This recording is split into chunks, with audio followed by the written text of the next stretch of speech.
2024년도 마지막 시간이 이제 지나가려 합니다. 세월이 참 빠릅니다. 늘 이때쯤에 하는 말이지만 새해가 시작한 지 엊그제 같은데 벌써 다 지나갔습니다. 자, 이 올 한 해를 살아오면서 우리는 우리 혼자서 살아오지 않았습니다. 누군가가 우리를 도와줬습니다. 우리가 버스를 타고 지하철을 타고 또 우리 스스로 승용차를 몰고 다닐 때도 누군가가 우리의 길을 도와줬습니다. 운전하는 분도 있고 교통 질서를 지키는 분도 있고 또 집에서는 이 어머니나 아내가 세탁도 하고 음식도 해주고 바깥에 나가도 내가 이곳저곳 들려서 물건을 살 수 있고 무엇을 먹고 마실 수 있는 것도 누군가가 그 일을 도와주기 때문에 우리 인생이 풍요롭게 지내고 있다는 거죠. 오늘 말씀 12절에 에베네셀이라는 마을이 나오는데 에베네셀은 도움의 돌 그런 뜻입니다.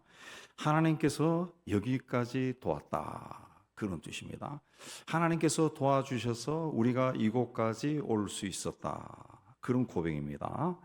자, 우리도 어떻게 하면 이 에베네셀의 삶을 살 수 있을까요? 오늘 말씀 우리가 읽지 않았습니다. 그러나 3절부터 쭉 보면은 첫째는 하나님께로 돌아가야 에베네셀의 역사가 일어납니다. 사무엘상 4장에 보면은 이스라엘이 미스바에서 블레셋과 전쟁에서 패하고 하나님의 언약궤를 빼앗겼습니다. 20여 년이 지나서 나라가 왜 이렇게 혼란할까? 사무엘 선지자가 진단한 후에 백성들을 미스바로 모으고 금식을 선포하고 하나님께 범죄한 것을 고백하며 회개합니다. 그들은 하나님을 섬기면서 동시에 바알과 아스토롯과 같은 우상도 섬겼다. 두 마음을 품고 살았던 겁니다. 두 마음을 품고 있으면 오늘 우리 시대에 우리가 하나님을 사랑하고 세상을 사랑하는 두 마음을 다 품고 있으면 결국에는 하나님이 아니라 세상 것을 사랑하게 됩니다. 이 시대를 살아가는 우리들도 돈을 벌고 성공하고 권력과 명예를 얻고 내가 좋아하는 것을 소유하고 누리는 것을 인생의 목표로 삼고 달려가고 있습니다. 이런 것들이 우리가 살아가는데 꼭 필요한 것이기도 하지만 이것이 우리의 절대 목표가 되면은 우상이 되다시피 하면은 우리의 삶이 여기에 매여버린다는 거죠. 결국은 이것들이 우리의 영혼을 속이고 우리의 인생을 허무하게 만들어 버립니다. 우리가 하나님의 은혜와 축복 안에 거하기 위해서는 눈에 보이는 것만이 아니라 눈에 보이지 않는 우리의 마음속에 우리의 의식 속에 숨어있는 그런 것들을 찾아내서 버려야 됩니다. 그 버리는 작업이 회개라고 합니다. 회개.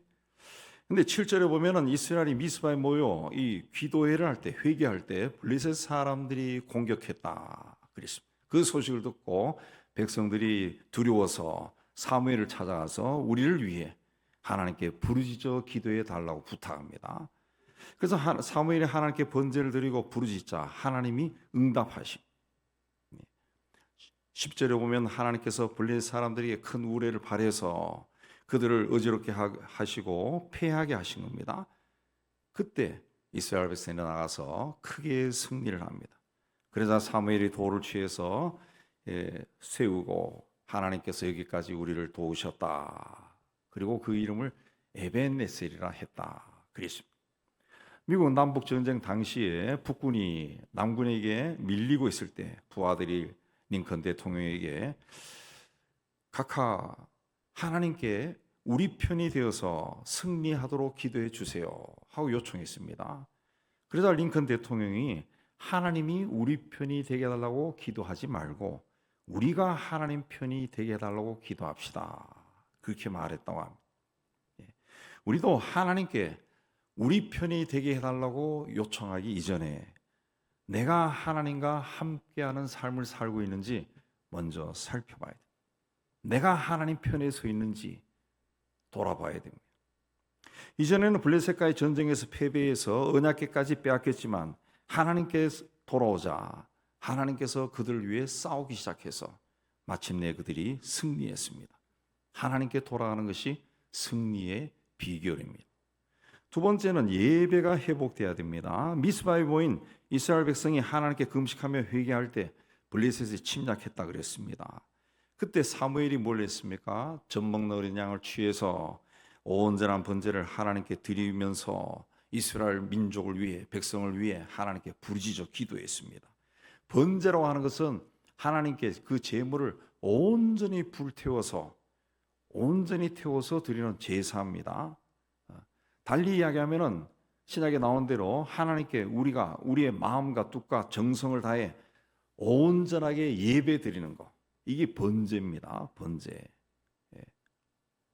제가 젊은 시절부터 청년 때부터 지금까지 국내외 수많은 교회에서, 우리 교회를 제외하고 수많은 교회에서 예배를 드린 적이 있는데, 아직까지도 그 예배가 이제 감격으로 남아 있는 몇몇 교회가 있습니다. 청년 시절에 그 서울역 앞에 있는 여성절제회관인가, 거기서 예수전도단이 그 찬양 예배를 종종 했는데, 저는 CGC 활동했지만 그 찬양 예배 종종 갔어요. 근데 그 한 번, 어느 날인가, 그 한 번, 그날 찬양 예배를 드리는데 찬양이 너무 좋았던 그런 기억이 있어요. 너무 찬양이 웅장하고 막 아름답고 천사의 멜로디처럼 저게 막 들어왔던 그런 적이 있습니다. 예.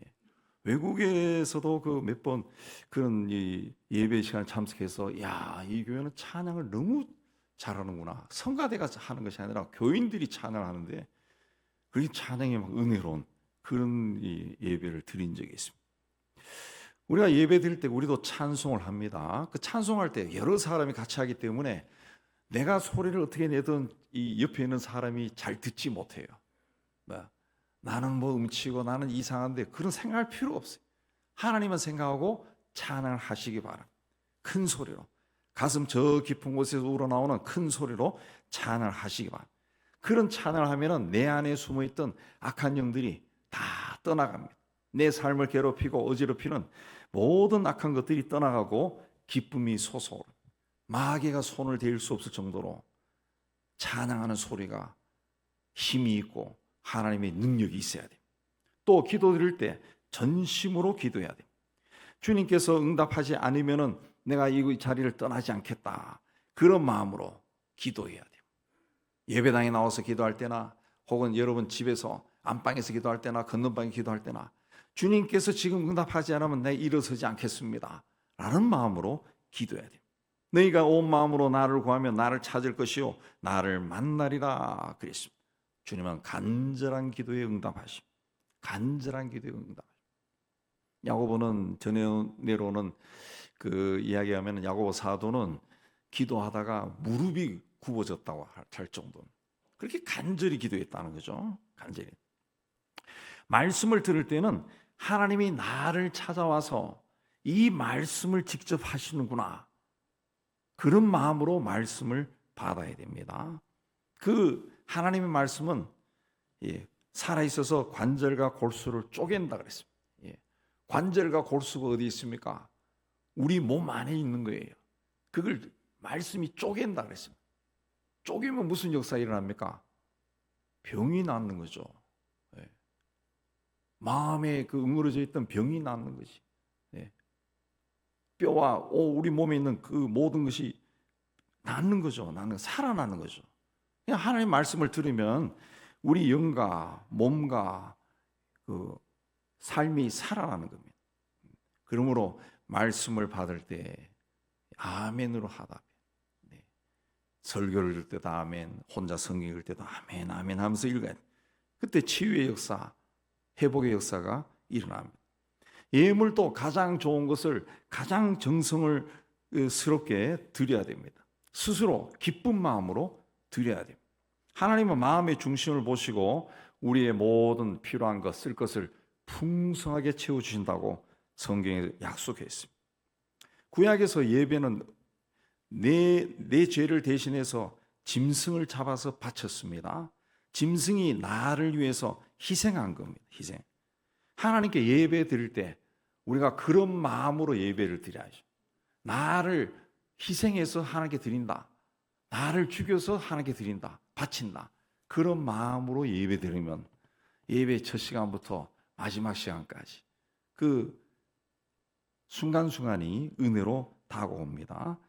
자, 예배를 잘 드리는 사람이 신앙생활을 결국 잘하게 되고 주님과 동행하게 되고 경건한 삶을 살고 세상을 사랑하지 않는 자가 됩니다. 예배를 세상의 어떤 것보다 소중하게 여기고 온전한 예배자로 하나님 앞에 서시기 바랍니다. 하나님께서 내가 상상도 못한 놀라운 은혜로 채워주실 겁니다. 어려울수록 하나님 앞에 나가 하나님의 얼굴을 구하시기 바랍니다. 세 번째는 마지막으로 감사의 고백이 있어야 됩니다. 이 사무엘은 미스바 센사에 돌을 세우고 에벤예셀이라고 그랬습니다. 하나님께서 우리를 승리하게 하셨다. 하나님께 감사하는 마음으로 그 비석을 세운 겁니다. 우리도 무엇인가 필요할 때 열심히 기도하지만 원하던 것이 이루어졌을 때는 감사하기보다는 그냥 지나가거나 잊어먹을 때가 너무 많습니다. 은혜를 받아도 감사하지 않고 때로는 내가 원하는 것, 더 큰 것, 더 좋은 것을 주시지 않는다. 불평하는 마음도 일어납니다. 그러나 불평은 하면 할수록 늘어나요. 불평도 습관이 됩니다. 감사도 하면 할수록 감사가 습관이 됩니다. 그리고 자연스럽게 감사. 그러면 성품도 좋아져. 은혜가 있는 사람이 되는 겁니다. 에베네셀은 하나님께서 우리를 도우셨다. 이 감사의 기념비입니다. 감사의 기념. 하나님이 여기까지 도우셨다. 하나님이 오늘 또 도우셨다. 하나님이 내일 또 도우셨다. 하나님이 도우셨구나. 하나님이 나와 함께 하시구나. 그 고백이 에베네셀이. 에베네셀. 자, 그렇게 에베네셀, 하나님께서 여기까지 우리를 도우셨다. 그렇게 감사의 고백하니까 어떤 일이 일어났습니까? 첫째는 하나님의 손이 일하셨다. 그랬습니다. 13절에 보면 블레셋 사람들이 굴복하여 다시는 이스라엘 경내에 들어오지 못했다. 그랬습니다. 왜 못 들어왔습니까? 하나님의 손이 막았다. 블레셋 사람들이 이스라엘 국경선 넘어 올라가면 하나님의 손이 그들을 막았다는 거죠. 막았다. 우리가 이 살아갈 때 이 사람의 삶의 가장 근본적인 제가 늘 이야기하지만 삶과 가정과 산업 아닙니까? 산업 세 가지. 우리의 삶과 가정과 산업에 무슨 일이 생길지 우리는 전혀 모릅니다. 그 힘들고 어려운 일이 생길 때마다 우리가 일일이 뛰어나가서 막는다. 인생 자체가 굉장히 힘들어요. 그러나 우리는 그렇게 막으로 뛰어다니지 않습니다. 하나님이 우리를 위해 지금 그렇게 일을 하고 있는 거예요. 하고 있는. 그래서 우리는 평안하게 살고 있다. 평안하게. 하나님이 막아주셔야 하나님의 샬롬이 우리의 삶에, 가정에, 산업에 임하는 겁니다. 하나님이 막아주지 않으면 노래가 사라지고 근심의 비가 내립니다. 여러분의 삶과 가정과 산업에 감사의 기념비 많이 세우시기 바랍니다. 오늘 받은 은혜에 대해서 감사하며 하면은 하나님의 손이 나를 위해 일하기 시작합니다. 두 번째는 이 감사의 기념비를 세우면 어떤 일이 일어나냐? 회복의 역사가 일어납니다. 14절에 보면은 과거 블레셋 사람들에게 빼앗겼던 성읍들을 도로 찾았다. 감사하니까. 지금 뭔가 부족하고 없어도 감사합니다. 하나님이 뜻이 있어서 가져가셨겠지요. 감사합니다. 감사합니다. 하니까 하나님께서 우리의 믿음을 보시고 우리를 기뻐하시고 도로 찾게 해줬다. 빼앗겼던 건강도 되찾게 해주고 또 빼앗겼던 잃어버렸던 물질도 다시 찾게 해주고 명예도 다시 회복시켜 주시고 다 그렇게 한다는 거죠. 뭐 여러분 많이 들어보셨겠죠. 어떤 불치병에 걸린 사람들이 정말 이 감사하는 그 마음으로 그런 생각을 하니까 이 병이 점점점 몸이 쾌적해지면서 나아지더라. 이 감사합니다 하면은 얼굴에 웃음이 피는 거예요. 감사합니다 하고 막 얼굴을 찡그리면서 감사합니다 이런 사람 없어요. 감사는 항상 웃으면서 자꾸 감사하면은 표정도 편해지고 보는 사람이나 또 나 스스로도 은혜로 충만해지는 겁니다. 하나님의 역사가 일어나. 마지막으로는 평화가 정착된다. 14절 끝에 또 이스라엘과 아모리 사람 사이에 평화가 있었더라. 블레셋이 이스라엘이 굴복하는 모습을 보고 주변에 있던 아모리 사람들도 이스라엘을 두려워하면서 우리하고도 평화 조약을 맺으십시다. 우리 서로 평화롭게 삽시다. 이런 제약을 해왔다는 거죠. 그래서 이제는 주변에 있는 나라로 인해서 걱정하고 두려워할 이유가 없어진 겁니다. 도망칠 이유도 없어진 거예요. 예. 전쟁에 대한 두려움도 사라진 겁니다. 평화가 이루어졌다. 하나님은 우리에게 큰 사랑을 베풀어 주셨습니다. 우리에게 가정과 집과 또 입을 옷과 먹을 음식과 건강을 주셨습니다. 일터와 사업장을 주셨습니다. 무엇보다 우리를 죄 가운데 구원하기 위해서 독생자 예수를 보내주셨습니다. 또 성령 하나님이 임마누엘 우리와 함께합니다. 원래도 우리가 그렇게 지내왔습니다. 우리가 선택해서 이 세상에 태어나 사는 것이 아닙니다. 하나님이 우리를 보내시고 우리의 인생을 주관하십니다. 많이 감사하시고 크게 감사하시기 바랍니다. 한 해를 마무리하면서 우리의 삶과 가정과 산업의 에베네셀, 하나님이 나를 이곳까지 도와주셨습니다. 감사합니다. 감사의 기념비를 많이 세워서 새해에는 여러분의 삶과 가정과 산업을 향해 하늘 문이 열리고 놀라운 하나님의 은혜와 축복이 부어지는 귀한 역사가 일어나기를 주님의 이름으로 축복합니다.